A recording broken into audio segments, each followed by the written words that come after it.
Hello everyone.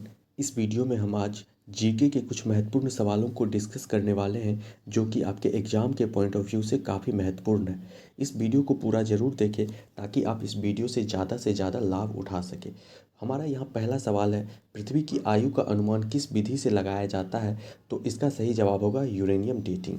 पृथ्वी की आयु का अनुमान यूरेनियम डेटिंग विधि द्वारा लगाया जाता है जो रेडियोधर्मी तत्वों के क्षय पर आधारित होता है। हमारा अगला प्रश्न है, भारतीय संविधान का कौन सा अनुच्छेद मौलिक अधिकारों से संबंधित है? तो इसका सही जवाब होगा अनुच्छेद 14 से 32। भारतीय संविधान के अनुच्छेद 14 से 32 मौलिक अधिकार, जिसे अंग्रेजी में फंडामेंटल राइट कहते हैं, से संबंधित है। मौलिक अधिकार भारतीय संविधान के सबसे महत्वपूर्ण भागों में से एक है जो भारत के प्रत्येक नागरिक को कुछ बुनियादी अधिकार प्रदान करते हैं। इन्हें संविधान के भाग 3 में शामिल किया गया है और ये अधिकार नागरिकों को स्वतंत्रता, समानता और सुरक्षा की गारंटी प्रदान करते हैं।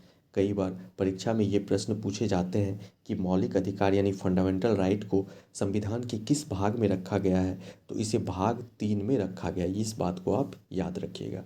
हमारा अगला प्रश्न है, भारत का पहला गवर्नर जनरल कौन था? तो भारत का पहला गवर्नर जनरल विलियम बेंटिक था। विलियम बेंटिक को 1828 में ब्रिटिश भारत का पहला गवर्नर जनरल नियुक्त किया गया था। इससे पहले ब्रिटिश भारत के प्रमुखों को गवर्नर कहा जाता था, लेकिन 1833 के चार्टर एक्ट के बाद इस पद को गवर्नर जनरल का दर्जा दिया गया, जिससे बेंटिक भारत का पहला गवर्नर जनरल बन गया। हमारा अगला प्रश्न है, कौन सा जलप्रपात भारत का सबसे ऊंचा जलप्रपात है? तो इसका सही जवाब होगा कुंचिकल जलप्रपात। कुंचिकल जलप्रपात कर्नाटक राज्य के शिमोगा जिले में स्थित है और इसकी ऊंचाई 455 मीटर यानी 1493 फीट है। यह भारत का सबसे ऊंचा जलप्रपात है। कुंचिकल जलप्रपात वराही नदी पर स्थित है। इस बात को आप याद रखिएगा, कुंचिकल जलप्रपात वराही नदी पर स्थित है। हमारा अगला प्रश्न है, महात्मा गांधी ने सत्याग्रह का पहला प्रयोग कब किया था? तो इसका सही जवाब होगा 1906। महात्मा गांधी ने सत्याग्रह का पहला प्रयोग 1906 में दक्षिण अफ्रीका में किया था। यह आंदोलन भारतीयों के खिलाफ होने वाले भेदभाव और अत्याचार के खिलाफ था। हमारा अगला प्रश्न है, भारतीय संविधान का कौन सा भाग राज्य के नीति निर्देशक तत्वों से संबंधित है? तो इसका सही जवाब होगा भाग 4। भारतीय संविधान का भाग 4 राज्य के नीति निर्देशक तत्वों यानी directive principle of state policy, और इसे शॉर्ट में डीपीएसपी से संबंधित है। इसमें अनुच्छेद 36 से 51 तक प्रावधान किए गए हैं। ये तत्व सरकार को ये निर्देश देते हैं कि वह किसी तरह की नीतियाँ और कानून बनाए ताकि समाज में समानता, सामाजिक और आर्थिक न्याय को बढ़ावा दिया जा सके। हमारा अगला प्रश्न है, हरित क्रांति यानी ग्रीन रेवोल्यूशन का श्रेय किस वैज्ञानिक को दिया जाता है? तो इसका सही जवाब होगा एम.एस. स्वामीनाथन। भारत में हरित क्रांति यानी ग्रीन रेवोल्यूशन का श्रेय प्रमुख भारतीय कृषि वैज्ञानिक डॉक्टर एम.एस. स्वामीनाथन को दिया जाता है। उन्होंने भारत में कृषि उत्पादन को बढ़ावा देने के लिए नई बीज, सिंचाई तकनीक, उर्वरक और कीटनाशकों के इस्तेमाल को बढ़ावा दिया, जिससे 1960 और 70 के दशक में भारत में कृषि में भारी सुधार हुआ। हमारा अगला प्रश्न है, किस भारतीय राज्य में साइलेंट वैली नेशनल पार्क स्थित है? तो इसका सही जवाब होगा केरल।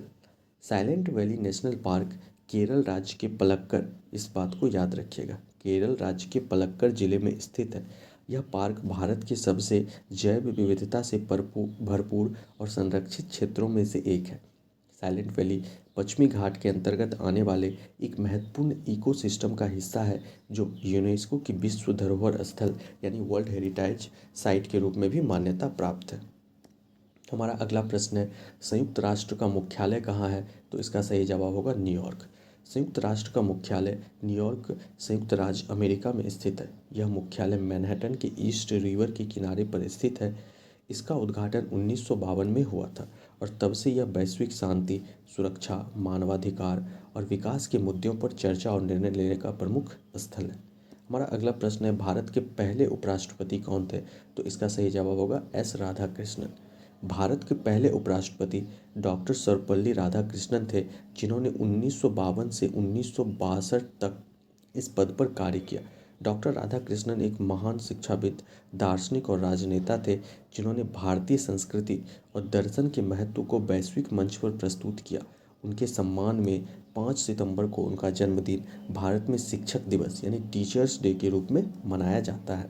हमारा अगला प्रश्न है, भारत के किस राज्य में काजीरंगा नेशनल पार्क स्थित है? तो इसका सही जवाब होगा असम। काजीरंगा नेशनल पार्क असम राज्य में स्थित है और यह भारत का एक प्रमुख राष्ट्रीय उद्यान है। यह पार्क विश्व धरोहर स्थल के रूप में भी मान्यता प्राप्त है। काजीरंगा विशेष रूप से अपने एक सींग वाले गैंडे के लिए प्रसिद्ध है, जो यहाँ के प्रमुख आकर्षणों में से एक है। यहाँ ध्यान देने वाली बात यह है, कई बार परीक्षा में पूछा जाता है कि काजीरंगा नेशनल पार्क किस लिए प्रसिद्ध है। तो काजीरंगा नेशनल पार्क एक सींग वाले गैंडे के लिए प्रसिद्ध है। इस बात को आप याद रखिएगा। हमारा अगला प्रश्न है, भारत का सबसे बड़ा वाणिज्यिक बैंक यानी कमर्शियल बैंक कौन है? तो इसका सही जवाब होगा स्टेट बैंक ऑफ इंडिया। भारतीय स्टेट बैंक भारत का सबसे बड़ा वाणिज्यिक बैंक है।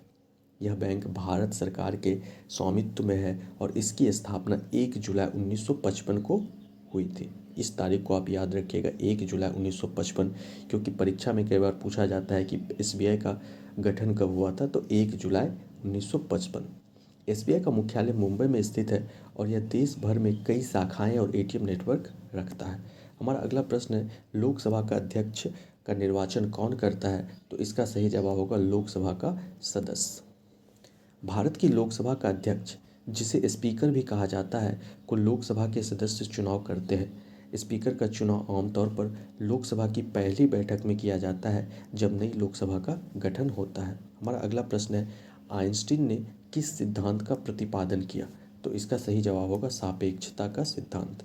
अल्बर्ट आइंस्टीन ने सापेक्षता का सिद्धांत, जिसे थ्योरी ऑफ रिलेटिविटी कहा जाता है, का प्रतिपादन किया। हमारा अगला प्रश्न है, सांस्कृतिक राष्ट्रवाद सांस्कृतिक राष्ट्रवाद का विचार किस नेता ने प्रस्तुत किया? तो इसका सही जवाब होगा वीडी सावरकर।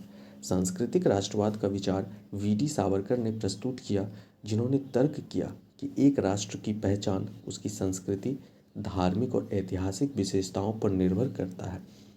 अपने प्रसिद्ध ग्रंथ Hindutva the future of India में सावरकर ने भारतीय संस्कृति और हिंदू परंपराओं को प्राथमिकता देने की आवश्यकता को रेखांकित किया। हमारा अगला प्रश्न है, अभिव्यक्ति की स्वतंत्रता यानी फ्रीडम ऑफ एक्सप्रेशन का अधिकार किस अनुच्छेद में है? तो इसका सही जवाब होगा अनुच्छेद 19। अभिव्यक्ति की स्वतंत्रता का अधिकार भारतीय संविधान के अनुच्छेद 19 में निहित है, जो सभी नागरिकों को अपने विचार और विचारों को स्वतंत्र रूप से व्यक्त करने का अधिकार प्रदान करता है। हालांकि यह अधिकार कुछ सीमाओं के अधीन है, जैसे कि राष्ट्रीय सुरक्षा, सार्वजनिक व्यवस्था और नैतिकता के कारण सरकार इस पर प्रतिबंध लगा सकती है।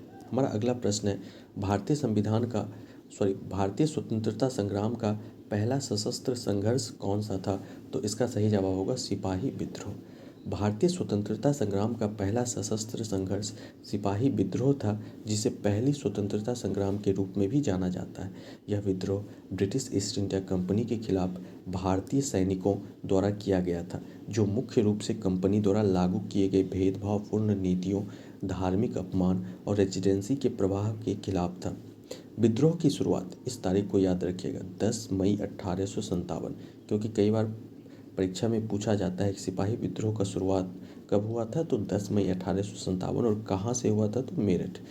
जिसके बाद यह विभिन्न भागों में फैल गया, जैसे दिल्ली, कानपुर और झांसी। इस वीडियो को देखने के लिए आपका बहुत बहुत धन्यवाद।